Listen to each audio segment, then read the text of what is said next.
Good evening, student of class 12. Today I am going to just explain you a new chapter, name is issue of debenture. First of all, I would like to say the chapter that we are going to start is just correlated to each other. That what we have learnt in the last. We have learnt earlier issue of share.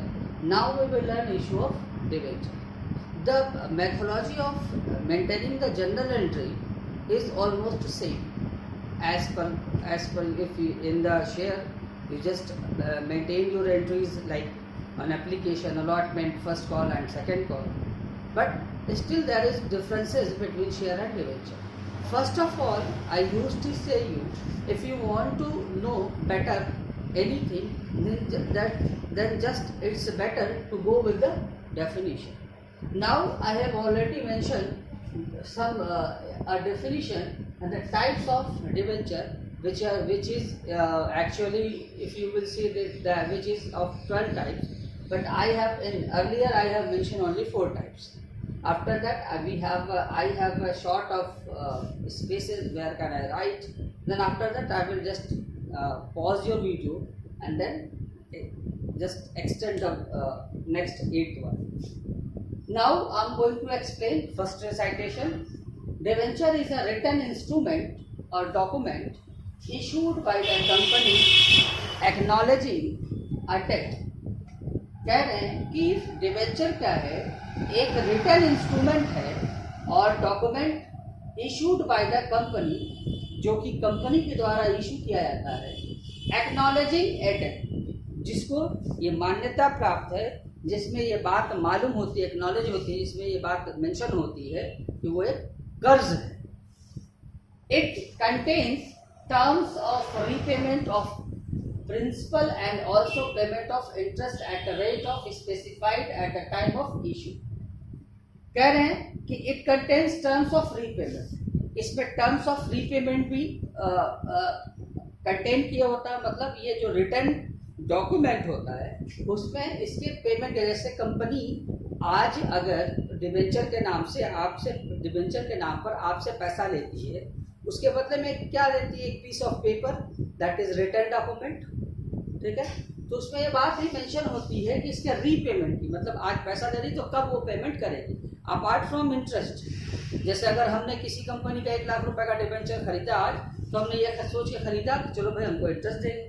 Apart from the interest, when the company will redeem my money, ना, तो when I can redeem my money, तो उसके लिए वो भी condition जो होती है, it contains the terms of repayment of principal and also payment of interest. और रीपेमेंट और पेमेंट ऑफ इंटरेस्ट जो है उस रिटर्न डॉक्यूमेंट में डिफाइन होता है at a rate specified at the time of issue. उस स्पेसिफाइड रेट में जो कि इशू करते समय डिफाइन किया जाता है. ओवरऑल कहने का मतलब ये कि एक रिटन डॉक्यूमेंट होता है, इंस्ट्रूमेंट है. जैसे कि आपने 11th पे इंडियन नेगोशिएबल इंस्ट्रूमेंट एक्ट पढ़ा, जिसमें bill of exchange 1881 bill of exchange आता है. उसी तरीके से जैसे आपने शेयर पढ़ा, उसी तरीके से ये भी शेयर में, इसमें लेकिन फिर भी बहुत फर्क होता है. एंट्री का तरीका वही होता है, कहीं ना कहीं जो सिस्टम होता है वही फॉलो करते हैं, लेकिन शेयर में और डिवेंचर में बहुत डिफरेंट है. मैं धीरे धीरे आगे बढ़ता हूँ. जैसे इसमें जो बात लिखी थी, इट कंटेन्स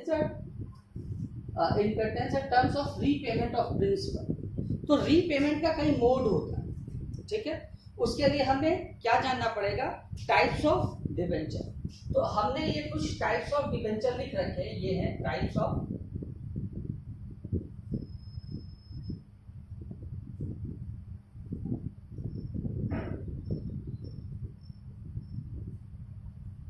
अब टाइप्स ऑफ डिवेंचर वैसे तो 12 टाइप के होते हैं, लेकिन सबसे पहले ये देखिए, सबसे पहले हमने लिखा सिक्योर डिवेंचर और अनसिक्योर डिवेंचर. सिक्योर डिवेंचर क्या होता है स्टूडेंट? सिक्योर डिवेंचर, जब कंपनी डिवेंचर इशू करती है तो उसके वर्थ में ये डिफाइन होता है.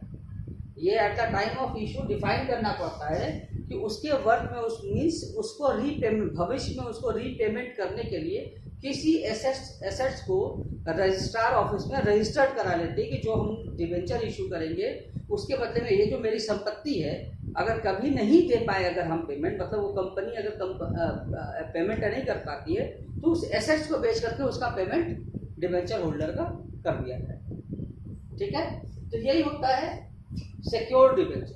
मतलब वो एकदम फुल्ली सिक्योर्ड कैसे होता है, क्योंकि जो कंपनी डिबेंचर इशू कर रही है वो बता रखी होती है उस डिबेंचर होल्डरों को कि भविष्य में अगर हम नहीं पेमेंट कर पाते हैं तो ये एसेट्स बेच करके आपको पेमेंट किया जाए। और अनसिक्योर्ड क्या होता है? अनसिक्योर्ड के बारे में लिखेंगे क्या, which are not secured by any charge on assets of a company. Unsecured वो होता है जिसके पीछे कोई चार्ज नहीं होता, किसी एसेट्स को रखा नहीं गया होता, कोई चार्ज में नहीं होता कि ये आज नहीं कल पेमेंट करें। फिर third one is redeemable debenture that are repayable at the end of a specific period. Redeemable debenture किसको कहते हैं? That are repayable at the end of a specified period. जैसे कि जिस कंपनी ने डिबेंचर इशू किया उसने रिडीम करने का वक्त बता रखा है कि 2 साल बाद 3 साल बाद इसको रीपेमेंट करेंगे, तो एट ए स्पेसिफाइड टाइम पर उसको रीपेमेंट किया जाता है।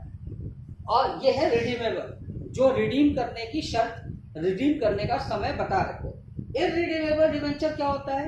इररिडीमेबल डिबेंचर वो होता है स्टूडेंट्स जिसके रिडेम्पशन के बारे में कोई इंफॉर्मेशन नहीं होती, और जिसको कि पूरे के पूरे उस कंपनी के होल लाइफ टाइम में जिसको रिडीम नहीं किया जा सकता। जब किया जा सकता तब तो आप सोचेंगे भाई कंपनी को होल लाइफ में अगर नहीं रिडीम करेंगे तो कब करेंगे। देखिए मैंने लिखा है क्या है, पहले पढ़ दूं। That are not repayable during the lifetime of company, they are paid only at the time of winding up. जब कंपनी को वाइंड अप किया जाता है, मतलब क्लोज किया जाता है, खत्म किया जाता है कंपनी को, तब उस वक्त इसका पेमेंट किया जाता है। या फिर लिक्विडेशन भी बोलते हैं। लिक्विडेशन का मतलब जब कंपनी की सारी एसेट्स को सेल आउट किया जाता है तब भी आप कह सकते हैं कि तब इस शेयर को, इररिडीमेबल डिबेंचर को का पैसा रिडीम किया जा सकता है।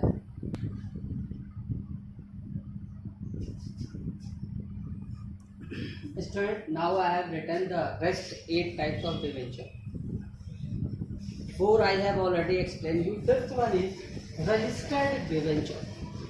The debenture that is registered with the holders' names in the company's register is known as the registered debenture. I have written there that are registered in the company's record in the name of holder. Holder, just take an example. I am a holder of a debenture in a company. Then the company has mentioned my name as debenture holder. That is registered debenture. What is happening when the interest of the debenture means dividend? When the interest of debenture is to be allowed by is to be given by the company, then it is issued to me by the name.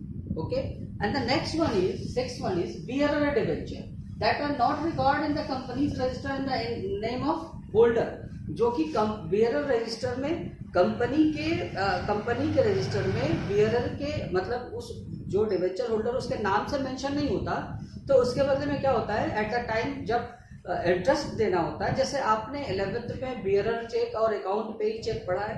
Account पे ही check वो होता है जो किसी के account में direct सिर्फ जाता ही जाता है। मेरा अकाउंट है जो मेंशन है, उस अकाउंट में वो चेक जाएगा, ठीक है। और एक बियरर चेक वो होता है कि जो भी बियर करता है, जस्ट लाइक नोट पे लिखा होता है ना, आई प्रॉमिस टू पे द बियरर, जो भी लिया होता है उसको पेमेंट कर दिया है।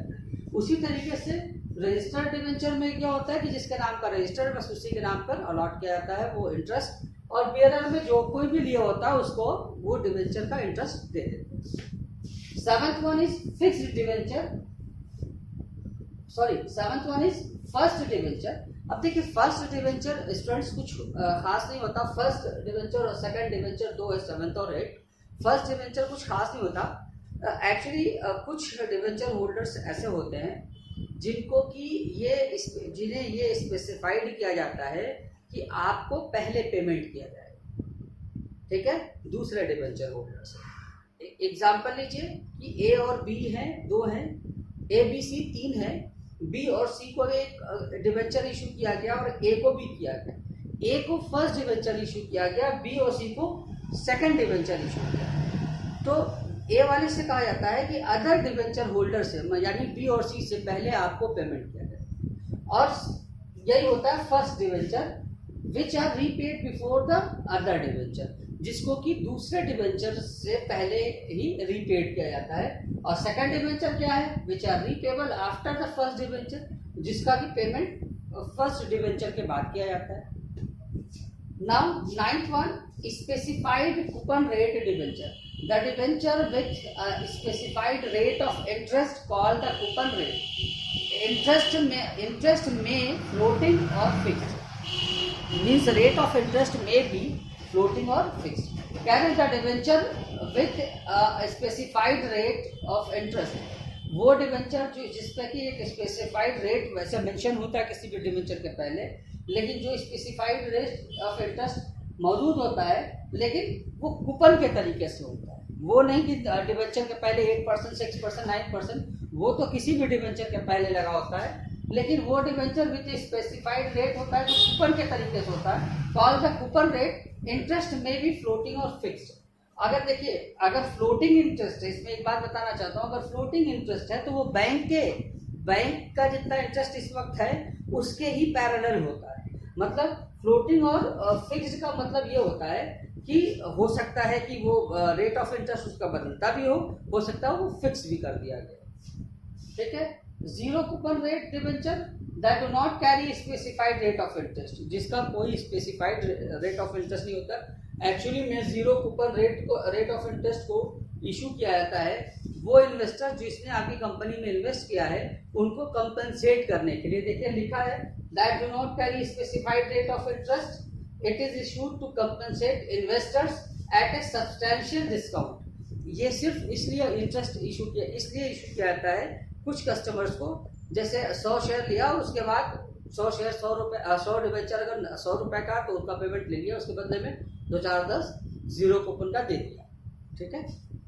उस पर रेट ऑफ इंटरेस्ट, इस पर रेट ऑफ इंटरेस्ट भी स्पेसिफाइड नहीं होता है, इसीलिए तो इसको जीरो कूपन रेट कहते हैं। कंपनी को अगर फायदा होगा तो भविष्य में देंगे, नहीं तो बस नाम रहता है कि हाँ डिबेंचर होल्डर को, अगर मैं डिबेंचर होल्डर हूँ किसी कंपनी का 100 डिबेंचर ले रखा है, सॉरी शेयर निकल जा रहा है मुझसे, डिबेंचर ले रखा मैंने, तो कंपनी हमको कंपनसेट करने के लिए जीरो कूपन इंटरेस्ट डिबेंचर दे देगी, जीरो कूपन रेट डिबेंचर दे देगी।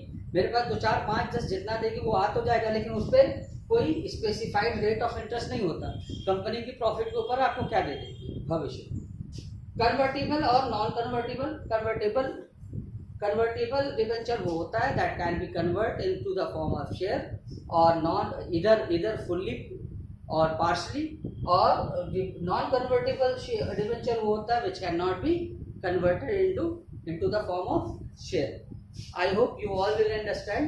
Next, we will in this particular video we have learned what is debenture and what is the types of debenture. I hope in the next we will just move to the numerical questions. Thank you.